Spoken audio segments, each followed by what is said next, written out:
Hello everyone, this video I'm going to walk you through how to send gifts in Telegram. The first thing you do is tap on the three lines at the top right corner, tap on settings,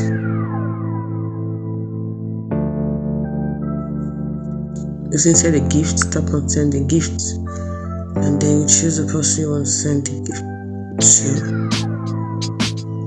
to give them your premium or to give them stars.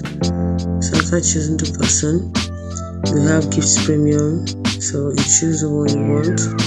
Also look at the price within there. You can also give the person stars.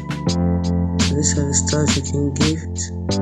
This is some that already sold out. You go for limited, also you see some. You purchase it with the money you have, so you can see them all. It's as simple as that. Hope you found this video helpful.